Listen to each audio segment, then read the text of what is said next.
ભરૂચ અતિથિ resort કમ્પાઉન્ડમાં park કરેલી કારનો કાચ તોડી ચોરી થવા મામલે પોલીસે તપાસનો ઘમઘમાટ શરૂ કર્યો હતો। ફરિયાદી રિકેશભાઈ રમેશભાઈ સોની અમદાવાદના નવા પ્રભુનગર સોસાયટીમાં રહેતા હોય અને જ્વેલર્સના વેપારી હોય તેઓ અમદાવાદથી ભરૂચના નેશનલ હાઈવે નંબર 48 ઉપર આવેલ અતિથિ રેઝોર્ટની બાજુમાં આવેલ ખુલ્લી જગ્યામાં બ્રાહ્મણ સુવર્ણકાર સમાજ દક્ષિણ ગુજરાતના સમૂહ લગ્નમાં તેમના સંબંધીને ત્યાં લગ્ન પ્રસંગમાં હાજરી આપવા આવ્યા હતા।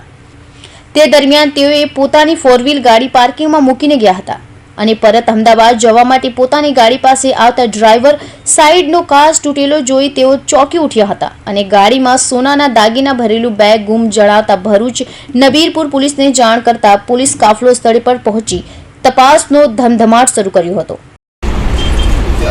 મારું નામ મુકેશ સોની છે। હું અમદાવાદથી આવ્યો છું।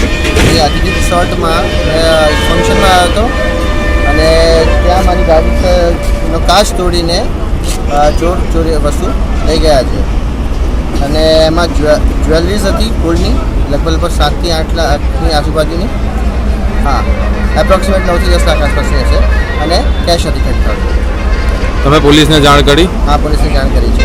અહીંયા સીસીટીવી કેમેરા એકચ્યુઅલી 2:38 પછી અત્યારે બંધ થઈ ગયા છે। જે વારદાત પછીની ટાઈમ જે વારદાતનો ટાઈમ હતો ટાઈમના બંધ થઈ ગયા છે। ત્યાં પહેલાં ચાલતા હતા એમ? એ પહેલાં ચાલુ હતા। તમે પોલીસને જાણ કરી આવી છે? હા, જાણ કરી છે। અત્યારે પોલીસ એનું કામ કરે છે। સાથે જ એલસીબી પોલીસ કાફલો પણ ઘટના સ્થળે પહોંચી તપાસ શરૂ કરી હતી। Sachin Patel, Hind TV news, Bharuch.